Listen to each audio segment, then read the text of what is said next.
దేవుని నామానికి వందనాలు. మీ అందరికీ కూడా దేవుని నామమున శుభములను తెలియజేస్తుంటున్నా. మీ అందరికీ కూడా శుభము సమాధానము కలుగునుగాక. మరి గత కొన్ని రోజుల క్రితమున ఉపవాసమును గూర్చి 2 భాగాలు యూట్యూబ్లో వేయడం జరిగింది. మీరందరూ కూడా విని ఉన్నారని నమ్ముతా ఉంటున్నా. వినడమే కాక అటు విధంగా నిజమైనటువంటి ఉపవాసం ఏమై ఉన్నదో తెలుసుకొని అందరూ కూడా అట్టి విధమైనటువంటి ఉపవాసము చేయువారై ఉండాలని నేను మనవి చేస్తూ ఉంటున్నా. దేవుడు నీవు అన్నపానములు మానివేస్తే నేను నీ జీవితంలో ఇది చేస్తాను, లేదా నువ్వు అన్నపానములు మానివేస్తే నీ జీవితంలో నేను ఇది ఇస్తాను, ఇది అయ్యేలాగా నేను చేస్తాను, ఇది నీకు అనుగ్రహిస్తాను, కనికరిస్తాను, కాపాడతాను, రక్షిస్తాను, నేను నీ అందు సంతోషిస్తాను అనేటటువంటిది ఎక్కడా కూడా దేవుడు అట్టి విధంగా కోరుకోలే. ఏమండి, ఎందుకంటే దేవుడు అట్లాగా శాడిస్ట్ కాదు కదా. నీవన్నపానములు మానేస్తేనే నీ జీవితంలో కార్యం జరుగుతుంది అనేటటువంటిది అది దేవుడి యొక్క ఉద్దేశం కాదది. నిజమైనటువంటి ఉపవాసం అంటే ఏంటి అనేటటువంటిదే మనము ఈ గత దినముల్లో నుండి మనము కూడా ధ్యానిస్తూ ఉంటున్నాం. 1-2 భాగాలు మీకు చెప్పడం జరిగింది.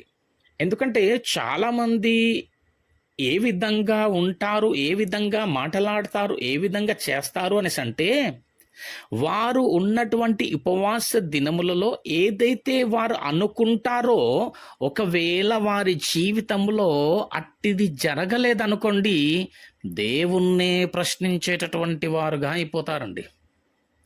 దేవుణ్ణి ఎదురించేటటువంటి వారుగా అయిపోతారు, దేవుణ్ణి విడిచిపెట్టేవారుగా అయిపోతారు, దేవుడికి శత్రువులుగా మారిపోతున్నటువంటి వారు కూడా లేకపోలేరు.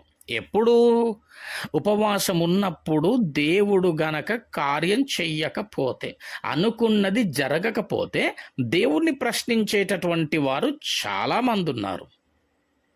ఏంటి ప్రభువా, ఇంతగా ఉపవాసం ఉన్నా నాయనా, నా కుటుంబంలో ఎందుకు ఇది జరగలేదు?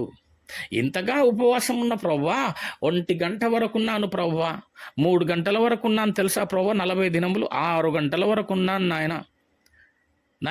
నేనైతే ఏమీ తీసుకోకుండా ఉన్నాను ప్రభువా, ఎందుకు ప్రభువా నా జీవితంలో నా కుటుంబంలో ఇటు కార్యం జరగలేదని విసుక్కుపోతున్నటువంటి వారున్నారు, సనుగుతున్నటువంటి వారున్నారు, గునుగుతున్నటువంటి వారు ఉన్నారు, దేవుణ్ణే ప్రశ్నించేటటువంటి వారు కూడా లేకపోలేరు. చూద్దాం ఒకసారి యెషయా గ్రంథము 58వ అధ్యాయము 2వ వచనం నుంచి మనము కొన్ని వచనములను మనం ధ్యానించుకుందాం. జాగ్రత్తగా గమనిద్దాం. తమ దేవుని న్యాయ విధిని విడువక, ఎవరండి? మనుషులట తమ యొక్క దేవుని న్యాయ విధిని విడువక నీతిని అనుసరించు వారైనట్లు పెద్ద. దీని అర్థం అండి, దాని భావం చెప్తా ఉన్న అర్థం కావడానికి. వీళ్ళు ఎట్లా అంటే తమ దేవుని న్యాయ విధిని విడువక నీతిని అనుసరించు వారైనట్లు అనుదినము వారు నా యొద్ద విచారణ చేయుచు నా మార్గములను తెలుసుకొననిచ్చ కనపరుచుదురు. తమకు న్యాయమైన తీర్పులు తీర్చవలెనని వారడుగుదురు. ఎవరికి న్యాయమైన తీర్పులు కావాలంట వీళ్ళకి? ప్రవ్వా, నీ న్యాయమైన తీర్పేంటో చెప్పు ప్రవ్వా, చూయించు ప్రవ్వా, మాట్లాడు ప్రవ్వా. కాదంట, మాకు న్యాయమైన విధి తీర్చాలి చూడు ప్రభువు. ఏమండి, ఉంటున్నటువంటి ఉపవాసంలో అయిపోయే లోపు ఏం జరగాలంటే నాకు న్యాయమైనటువంటిది జరిగిపోవాలా. నేను ఏదైతే అనుకుంటున్నానో ఆ కార్యం జరగాల. అంతేనా? తమకు న్యాయమైన తీర్పులను తీర్చవలెనని వారు అడుగుదురు. దేవుడు తమకు ప్రత్యక్షుడు కావాలనని ఇచ్చయింతురు. చూడండి ఇంకా వీరి కోరిక ఎట్లుందో. ఏంటంట?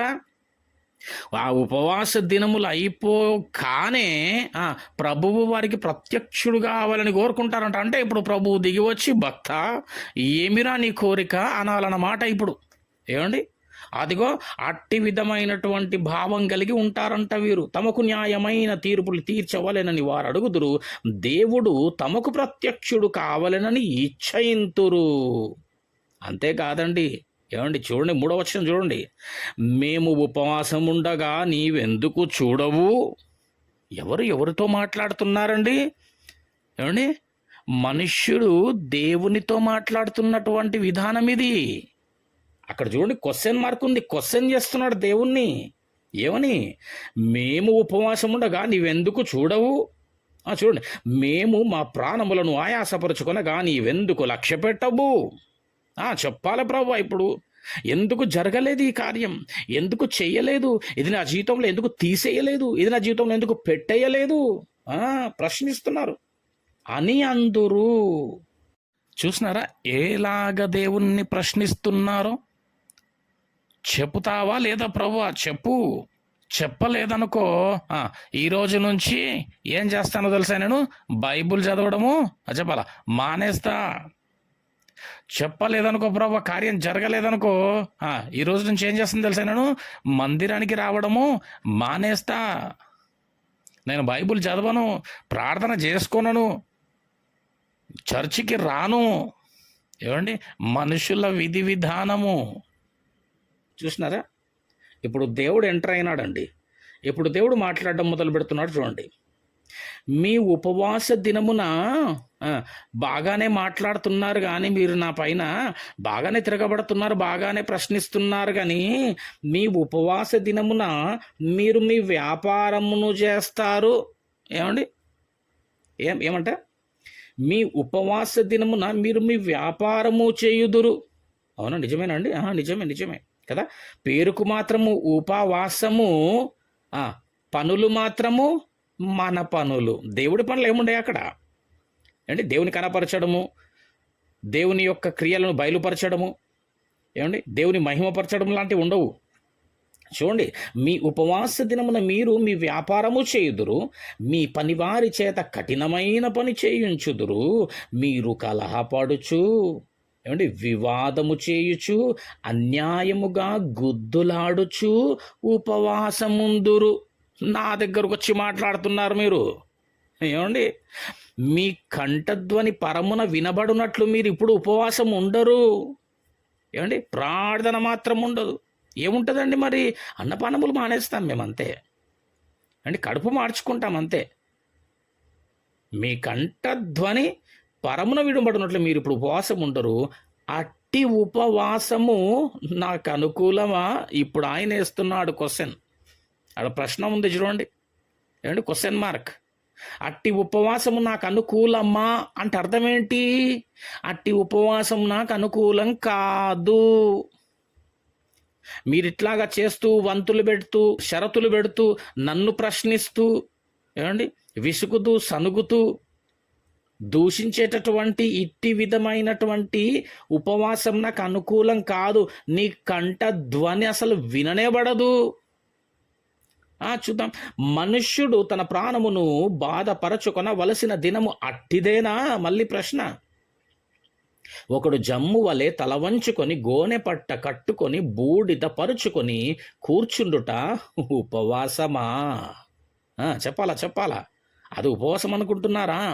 అట్టి ఉపవాసము యెహోవాకు ప్రీతికరమని మీరు అనుకొందురా. ఓహో, మీరు అట్లా అనుకుంటున్నారా? అయితే అట్టి ఉపవాసం నాకు అనుకూలమైంది కాదు. దేవుని నామానికి స్తోత్రం. షరతులతో కూడినటువంటిది ఈ ఉపవాసంలో దేవుడు ఈ కార్యము చేస్తాడని, ఈ కార్యము చెయ్యాలని, నా జీవితంలో ఇది జరగాలని అట్లాగా ఉపవాసం ఉండకండి. ఉపవాసము దగ్గరగా దేవుడితో వాసము, సహవాసము చేయుట ఏ ఉపవాసము. ఏమండి, ఇట్లాగనుకోనే ఏమండి, దావీదు గారు, మనము గత యొక్క ఎపిసోడ్లో మనం మాట్లాడుకున్నాం, బిడ్డను మొత్తుతాడు అని తెలవగానే ఉపవాసం ఉన్నాడు. ఏమైంది? మొత్తేసినాడు దేవుడు.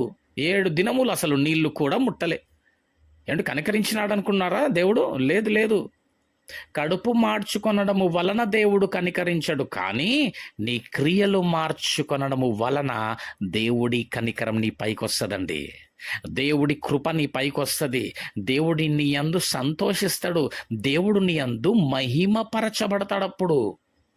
ఏమండి, అంతేగాని అన్నపానములు మానివేసి ఉపవాసం ఉంటున్నాను అని చెప్పి ఏమండి నీ పనులు నువ్వు చేసుకుంటూ పని వారి చేత కఠినమైనటువంటి పనులు చేయిస్తూ కలహపడుతూ గుద్దులాడుచు మాటలాడరానటువంటి మాటలు మాటలాడుచు ఆలోచించరానటువంటి ఆలోచనలు ఆలోచిస్తూ నడవరాని మార్గంలో నడుస్తూ చెయ్యరాని కార్యములన్నీ చేస్తూ ఉంటుంటామండి. కానీ పేరుకు మాత్రము ఉపవాసము. దేవుడు అన్నటువంటి విధముగా మీ ఉపవాస దినమున మీరు మీ వ్యాపారము చేయుదురు, మీ పనివారి చేత కఠినమైన పని చేయించుదురు. అంటే ఏం చేస్తున్నాడనమాట మనుష్యుడు? పేరుకు మాత్రము ఉపవాసము చేసేటివన్నీ కూడా సొంత పనులండి. దేవుడి పనులు ఏముండయి అక్కడ. దేవునికి మహిమ తెచ్చేటటువంటిది, దేవుని కనపరిచేటటువంటిది, దేవుని గూర్చి వినిపించేటటువంటి వార్త అట్లాంటిది ఉండదు. కానీ పేరుకు మాత్రము ఉపవాసము, దేవుడి పేరు, పనులన్నీ మాత్రము సొంత పనులే. అంటే ఏంటి?